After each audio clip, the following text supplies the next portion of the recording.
Continuamos en el libro de los Efesios, en el capítulo 3. Estuvimos hablando de los versículos del 1 al 6 la semana pasada. Y hoy vamos a entrar con los versículos del 7 al 9. Y la palabra del Señor dice así.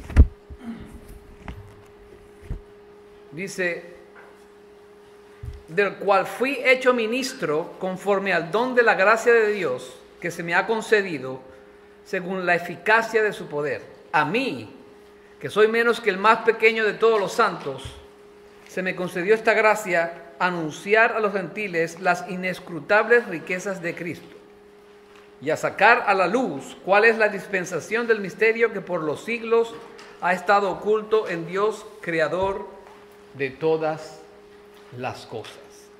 Hoy les quiero hablar en esta mañana de fui hecho ministro, dice Pablo allí.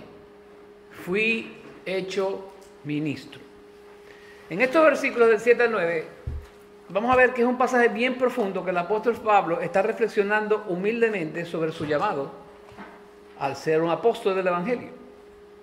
A pesar de su vida anterior como perseguidor de cristianos, Pablo reconoce que fue elegido no solo por la gracia de Dios, que fue elegido por la gracia de Dios para revelar el misterio de Cristo a los gentiles. Este misterio, oculto durante siglos, ahora se revela a través del Evangelio que todas las personas, independientemente de su origen, son coherederas de la promesa redentora de Cristo. En estos versículos, Pablo va a enfatizar la transformadora gracia del Señor, el peso de su misión, la gloriosa inclusividad de su Evangelio, que va más allá de las divisiones humanas para llevar a todo creyente a la plenitud del plan eterno de Dios. Sus palabras nos van a recordar que el Evangelio es un don que se debe compartir con humildad, que se debe compartir con convicción y que se debe compartir con un profundo sentido de propósito, a medida que participamos en el desarrollo del ministerio de Dios, del misterio de Dios en el mundo. Y en esta mañana yo le quiero hacer al texto dos preguntas. ¿Okay? La primera pregunta es: ¿quién me hizo ministro? Disculpe, déjenme tomar un poco de agua. ¿Quién me hizo ministro?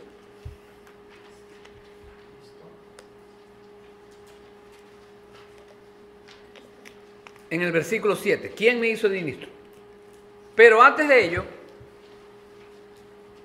quiero meditar un poco en la expresión, en esta expresión, del cual fui hecho ministro conforme al don de la gracia de Dios que me ha concedido según la eficacia de su poder.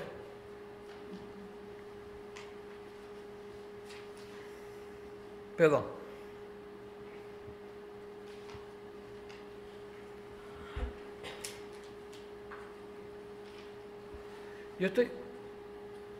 Disculpe, hermano, que me perdí aquí.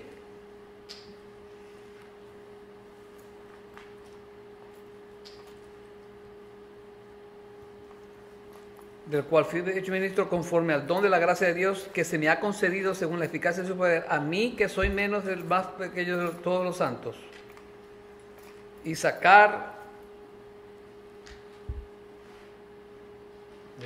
perdón, hermano, déjeme,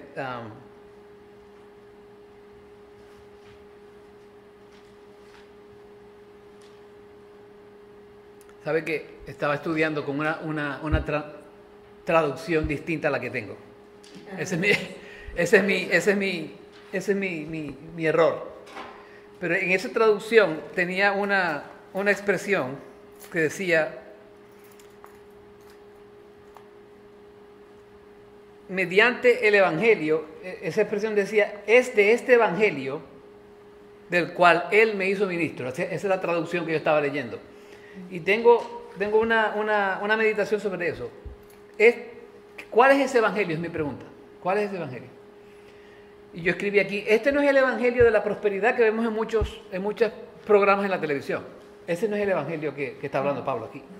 Ese no es el Evangelio que te promete sanidad cuando te compras una botellita que la llenan de agua del río de Jordán de Israel. Ese no es el Evangelio de Dios. Ese Evangelio de la prosperidad es lo que dice Pablo en Gálatas 1, del 6 al 8. Es un Evangelio diferente. Dice Pablo: me maravillo de que tan pronto ustedes hayan abandonado a aquel que los llamó por la gracia de Cristo para seguir un evangelio diferente. Eso es un evangelio diferente.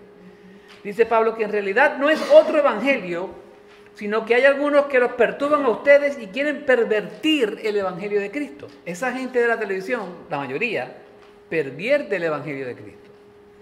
Pero si aún nosotros o aún el del cielo les anunciara otro evangelio contrario al que les hemos anunciado, sea anatema. ¿Y qué es anatema? Que sea maldito.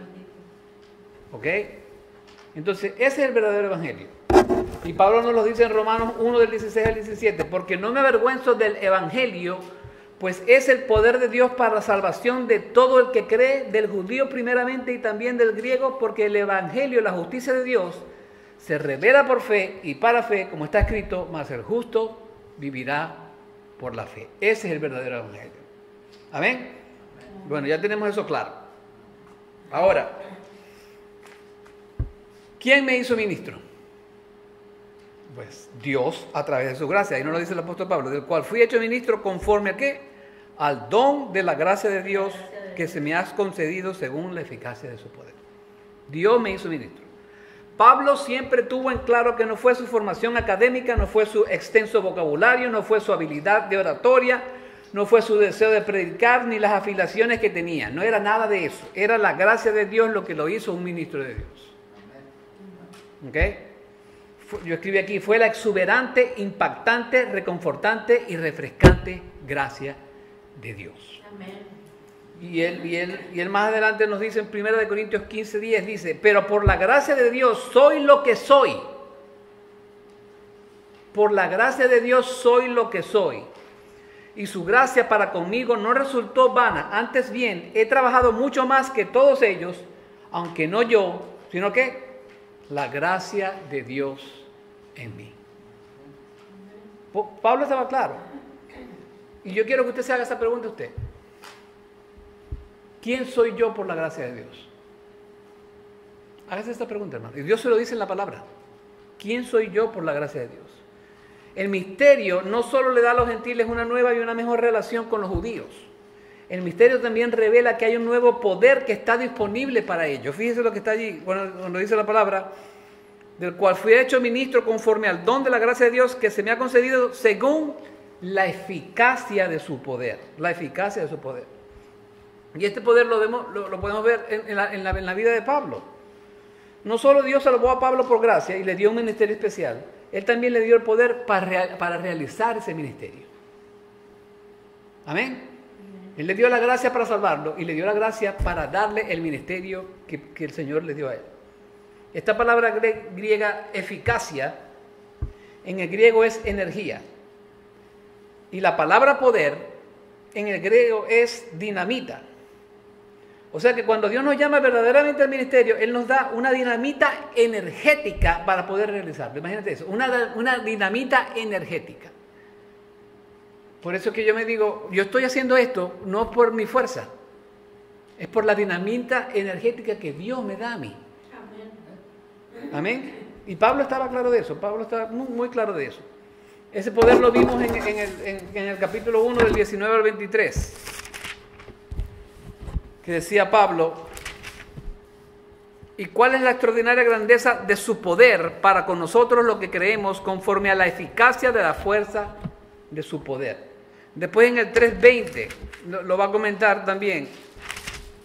Dice, y aquel que es poderoso para hacer todo mucho más abundante de lo que pedimos o entendemos según el poder que obra en nosotros. Y una vez más lo va a nombrar en el 4:16, cuando dice Pablo, de quien todo el cuerpo, estando bien ajustado y unido por la cohesión que las coyunturas proveen, conforme al funcionamiento adecuado de cada miembro, produce el crecimiento del cuerpo para su propia edificación en amor. El mismo poder que resucitó a Cristo de entre los muertos está disponible para nosotros en nuestro diario vivir. Ese mismo poder lo podemos tener en nuestro diario vivir. Pablo sabía que ese poder no provenía de él, lo cual demuestra su humildad. Fíjense en el 8, en la primera parte del 8, 3:8. Dice, a mí, que soy menos que el más pequeño de todos los santos. Eso es humildad. Soy menos del más pequeño de todos los santos. En 1 Timoteo 1:15, Pablo se llama a sí mismo el peor pecador o el jefe de los pecadores. Después en 1 Corintios 15:9 dice que soy el más pequeño de los apóstoles porque persiguí a la iglesia de Dios, dice Pablo. Soy el más pequeño de los apóstoles. Por eso es que yo no entiendo cómo la iglesia está llena de líderes y pastores que se creen la última Coca-Cola del desierto. No lo entiendo. Líderes que en vez de servir buscan ser servidos. No lo entiendo, porque Pablo no era así. Por eso es que Pablo se llama a sí mismo ministro. Esa palabra ministro en el griego es la palabra diáconos. ¿Se acuerdan los diáconos de la iglesia? Que es servir a la gente. Alguien que sirve las mesas, alguien que sigue las órdenes de otro. Esta palabra es utilizada para referirse a la tercera fila de la gente que remaba en los barcos de aquel tiempo. Era el trabajo más mínimo de todo. Eso es ser un ministro. ¿Y cuántas veces nos vemos por allí que los pastores quieren ser servidos en vez de servir ellos mismos? Entonces no son pastores. ¿Sí o no? Esa es la palabra diáconos. En otras palabras, el trabajo más bajo que podía existir, ya se los dije. Eso es ser un verdadero ministro, uno que sirve a la gente y su concepto de sí mismo no es más alto del que debe tener. Fíjese lo que dice Pablo en Romanos 12:3. Dice, por la gracia que me es dada, digo a cada uno de ustedes que no tenga más alto concepto de sí mismo. El mismo Pablo lo escribió. ¿Y cuántas veces nos llenamos la cabeza y se nos pone bien grandota? Porque que canta bonito, que predica bonito, que escribe bonito y se nos llena la cabeza. Dice, más alto concepto de sí del que debe tener, sino que piense de sí con sensatez, según la medida de fe que Dios repartió a cada uno. Sea sensato con usted mismo, hermano. Sepa su propia limitación. El ministerio no es para lucirse y jactarse de cuánta gente viene a nuestros servicios, ni de qué tan bien cantamos o predicamos. El ministerio es para compartir el evangelio con el perdido y servirle a la gente y punto. ¿Amén? Amén. Nosotros no venimos a la iglesia para lucirnos, hermano. Y para que la gente me diga, pastor, usted predica muy bonito. No, si predico bonito es porque Él quiere que yo predique bonito. Entonces, no me dé como excusa que usted no tiene el don de servicio, porque no tener el don no significa que no lo puede practicar. Mira, hay gente que me ha dicho, mire, yo no tengo el don de evangelismo, pero practico el evangelio. ¿Y cómo compartir con la gente? Porque eso es lo que el Señor nos mandó. En Mateo 20:28, ¿qué dice el Señor? Bueno, aparte de la gran comisión que dice el Señor, dice, yo vine para servir, no para ser servido. El mismo Señor nos lo dijo. Entonces yo no entiendo cómo hay gente en el ministerio que quiere ser servida más que servir. Eso es lo que quería decir Pablo. Él me hizo un servidor. Él me hizo un ministro. Dejemos esa actitud de comodidad y pongámonos manos a la obra para expandir el reino de Cristo. Eso es lo que tenemos que hacer. Bueno, esa es la primera pregunta. ¿Quién me hizo ministro? Dios me hizo ministro a través de su gracia. Y la segunda pregunta es, ¿para qué me hizo ministro? Eso está del 8 al 9. A mí, que soy menos que el más pequeño de todos los santos, se me concedió esta gracia, anunciar a los gentiles las inescrutables riquezas de Cristo y sacar a la luz cuál es la dispensación del misterio que por los siglos ha estado oculto en Dios, creador de todas las cosas. Bueno, lo primero que hizo es que, ¿para qué me hizo ministro? Bueno, me hizo ministro para predicar a los gentiles. Estoy hablando de Pablo, en primera persona. Entonces, ¿qué le iba a predicar a los gentiles? Otra pregunta que le hago al texto. Bueno, Pablo lo dice allí. Las inescrutables riquezas de Cristo. Eso es lo que le voy a predicar a los gentiles. ¿Y cuáles son esas riquezas? Todo lo que se refiere a Cristo. Lo vimos en el capítulo 1. ¿Se acuerdan de todas esas riquezas que nos ofrece Cristo? La elección, la predestinación, la adopción, todas esas cosas en el capítulo 1. Mire, este lenguaje lo toma Pablo del libro de Job. En el capítulo 5 leemos, pero yo buscaría a Dios y pondría mi causa delante de Dios, que hace cosas grandes e inescrutables, maravillas sin número. De ahí de donde sacó la expresión las inescrutables riquezas de Cristo, o por lo menos de donde se iluminó Pablo. Si usted lee la Biblia y la estudia, se va a dar cuenta que los designios de Dios van mucho más allá de nuestra comprensión. ¿Se ha dado cuenta de eso? Él, en su gracia, nos permite conocer lo suficiente de Él para ser redimidos por Él y servirle con todo nuestro corazón. Pero aquí en la tierra nunca lo vamos a conocer en su totalidad. No podemos. Porque si nosotros vemos a Dios de cara a cara aquí en la tierra, morimos. Fíjense lo que dice Job 9, del 5 al 12. En su furor hace polvo las montañas y nadie sabe quién las hizo añicos. Hace que la tierra se sacuda y que sus bases se entremezcan. Ordena al sol no salir y éste no sale, a las estrellas les quita su brillo. Extiende los cielos como un manto y se pasea sobre las olas del mar. Él hizo la Osa, la Pléyades y la Orión y las constelaciones del sur. Sus grandes maravillas nadie las puede entender. Dice, sus grandes maravillas nadie las puede entender. Son tan numerosas que nadie las puede contar. Si Él pasara frente a mí, no lo podría contemplar. No soy capaz de entender su presencia. Si Él arrebata, ¿quién le hará restituir? ¿Quién puede cuestionarlo por lo que hace? No podemos cuestionar a Dios. No podemos. Él es lo más grande que existe en este mundo. Entonces, en este periodo patriarcal, que era donde Job pertenecía, la gente sabía que el conocimiento de Dios iba mucho más allá de la comprensión que ellos pudieran tener. Pablo nos dice en Romanos 12:13, oh profundidad de las riquezas de la sabiduría y del conocimiento de Dios, cuán insondables son sus juicios e inescrutables sus caminos. Dice Pablo, las riquezas, hermanos, son insondables, incomprensibles, ilimitadas y están en Cristo. ¿Cómo se llama la serie? En Él. Están en Cristo. Insondable significa que no se puede explorar, ¿ok? Que no se puede comprender, que no se puede rastrear y que no se puede descubrir. Entonces en Cristo todas las riquezas del cielo son inagotables. Él es una fuente de bendición inagotable. Y esto es una gran parte de la predicación de la palabra de Dios. Por eso que Pablo está diciendo ahí, yo tengo que predicar las inescrutables riquezas de Cristo. Debemos declarar estas inescrutables riquezas de Cristo cuando le predicamos a la gente. Efesios 1:7 dice que su gracia es rica. ¿Está viendo por qué la riqueza de la que está hablando Pablo?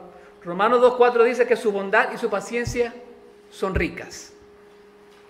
Romanos 11:33 dice que la sabiduría y el conocimiento de Dios son ricos. Efesios 2:4 dice que su misericordia, ¿qué es? Rica. Efesios 3:16 dice que su persona es ¿qué? Rica. Primera de Timoteo 6:17 dice que ¿sé qué? Que sus bendiciones son ricas. Colosenses 2:2, su seguridad es rica. Colosenses 3:16, su palabra es rica. Hebreos 11:26, nuestro sufrimiento por Él es rico. Y Efesios 3, del 18 al 19, su amor es rico. Entonces díganme ustedes que no obtenemos riquezas en Cristo. Somos ricos en Cristo, hermano. Amén. Somos ricos en Cristo. Amén. Ahora, lo otro por lo cual nos hizo ministro, a Pablo, hizo ministro a Pablo, fue para sacar a la luz todo lo concerniente sobre la dispensación de la iglesia. Fíjense en el versículo 9, y es sacar a la luz cuál es la dispensación del misterio que por los siglos ha estado oculto en Dios, creador de todas las cosas. Sacar a la luz, ¿qué significa eso? El hecho de que Pablo fue el predicador del misterio no significa que su predicación era suficiente para revelar el misterio. Y ya lo hablamos un poquito anteriormente. Esta predicación tenía que ser soportada ¿por quién? Por el poder del Espíritu Santo. Si yo predico sin el poder del Espíritu Santo, yo no estoy predicando la palabra de Dios. Amén. En otras palabras, su predicación sin el poder de Cristo no tenía ningún valor. Y Pablo estaba claro de eso. Efesios 1, del 18 al 19. ¿Qué dice la palabra? Mi oración es que los ojos de vuestro corazón sean iluminados para que sepáis cuál es la esperanza de su llamamiento, cuáles son las riquezas de la gloria de su herencia en los santos y cuál es la extraordinaria grandeza de su poder para con nosotros lo que creemos conforme a la eficacia de la fuerza de su poder. Esta palabra iluminado es la misma palabra en el capítulo 3 que traducen como luz. ¿Se entiende? O sea, estamos siendo iluminados. Pablo estaba muy claro en el origen de esa luz o iluminación. Y estaba claro de cuál era su trabajo y cuál no era su trabajo. Y yo se lo he dicho muchas veces aquí, nuestro trabajo es compartir el Evangelio. Nuestro trabajo no es convertir a la gente. Porque usted no la convierte, el que la convierte es Dios. Y Pablo estaba claro de eso. Pablo dice en Hechos 26, ¿qué dice Pablo? Y el Señor dijo, Pablo recordándose de su conversión, yo soy Jesús a quien tú persigues. Pero levántate y ponte en pie, porque te he aparecido con el fin de designarte como ministro y testigo. A esto le estaba diciendo el Señor. Te voy a hacer ministro y testigo. No solo de las cosas que has visto, sino también de aquellas en que me apareceré a ti. Mire, gran parte de las epístolas de Pablo fueron iluminadas por Dios. ¿Se acuerdan que él se fue 3 años solo para el desierto de Arabia? En el libro de los Hechos. Dios le dio esas revelaciones a él. ¿Por qué? Porque Dios lo escogió a él. Ahí lo dijo. Se lo dijo en Hechos. Yo te escogí como ministro y testigo. ¿Ok? Sigue el libro de los Hechos.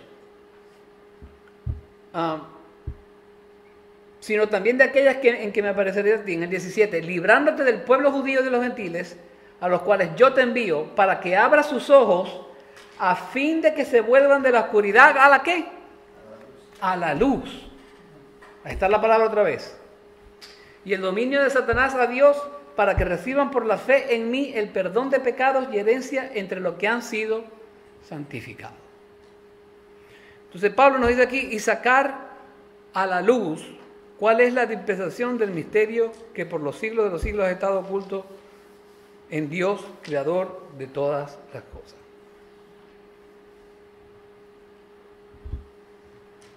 La palabra dispensación aquí es la palabra oikonomía. Y yo se lo dije en mensaje pasado, se refiere a una mayordomía o administración. Lleva consigo la idea de una gestión o plan divino que Dios está ejecutando a largo tiempo. En el mundo antiguo, un oikonomos era un administrador de la casa, responsable de supervisar los asuntos de la casa, asegurando que se hiciera la voluntad del amo y que todo funcionara de acuerdo con las instrucciones de ese amo. Y eso es lo que está haciendo Pablo. Él está administrando el don que Dios le dio de acuerdo como Dios se lo dio y como Dios le hizo que tenía que realizar ese don. Amén. Cuando Pablo usa este término, está señalando el plan soberano de Dios, su administración de la historia para cumplir su propósito final. Entonces, imagínense que Dios es el administrador del universo, el administrador cósmico. Ese es Dios. Dios ha estado orquestando su plan de salvación a lo largo de los siglos. Y en el capítulo 1 vimos que ¿cuándo empezó ese plan? ¿Desde antes de qué? De la fundación del mundo. En este contexto, la dispensación del misterio se refiere a una administración particular de la gracia de Dios, una frase específica de su plan redentor que Él está revelando ahora a través del Evangelio. Entonces, Pablo fue escogido por Dios, no solo para aclarar el misterio que los judíos y los gentiles iban a ser un solo pueblo, sino también para que parte de ese plan era redimirlos mediante ¿qué? Mediante la muerte de Jesús en la cruz del Calvario. Vámonos a Efesios 1. Perdón, hago aquí otro 15 que le quiero decir aquí. Bueno, el texto no lo va a responder. 1 del 7 al 10 dice: en Él tenemos redención mediante su sangre del perdón de nuestros pecados según las riquezas de su gracia, que ha hecho abundar para con nosotros en toda sabiduría y discernimiento. Dios nos dio a conocer el misterio de su voluntad, según el beneplácito que se propuso en él, con miras a una buena, ahí está la palabra, administración en el cumplimiento de los tiempos, es decir, de reunir todas las cosas en Cristo. Todas las cosas en Cristo conforme al consejo de su voluntad. No solamente los gentiles y los judíos, todas las cosas en Cristo, las de abajo y las de arriba. Amén. Este Pablo es tremendo. Este Pablo es tremendo. Ahora, yo le dije que eran 2 preguntas, pero son varias. Las otras son mini preguntas. ¿Por qué Pablo finaliza esta sección como el creador de todas las cosas? Fíjese allí en el versículo 9. Nos dio a conocer, en el 3. Dice, ha estado oculto en Dios, creador de todas las cosas. Entonces, ¿por qué parece como que estuviera terminando abruptamente? ¿Por qué termina así? Bueno, primero, para dejarnos saber que es el propio plan de Él, de Dios, y nada lo puede afectar. Él es el creador del universo, nada lo afecta. Y segundo, que todas las cosas sirven o se someten a ese plan. Nada puede competir con el plan de Dios, acuérdense de eso. Si Dios es el creador y soberano sobre todo, no existe nada de lo creado que pueda invalidar ese plan. El plan de Dios nunca va a fallar. Amén. Él tiene un plan perfecto. Él es el más grande mayordomo del universo. Amén. Aleluya. Entonces, estos 2 portentosos versículos nos habla de un misterio revelado, una gracia concedida y un llamado cumplido. ¿Cuál era el misterio? Que los judíos y los gentiles se convirtieron en un pueblo, que es la iglesia, y que fuimos redimidos por Cristo.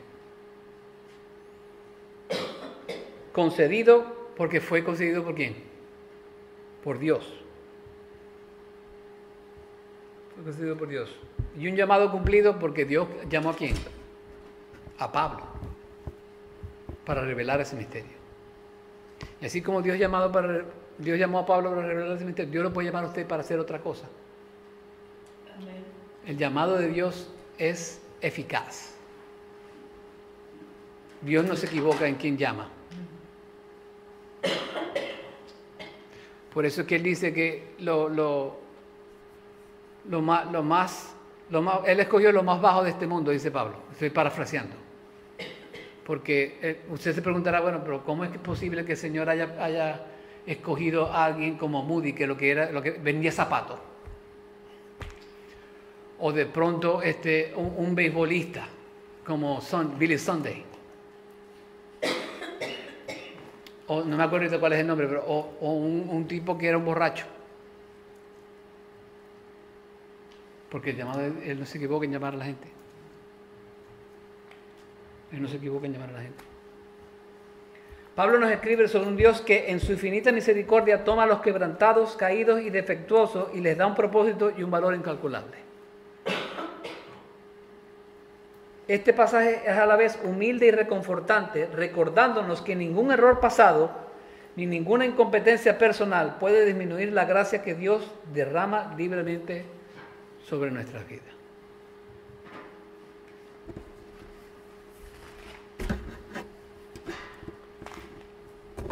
Aleluya.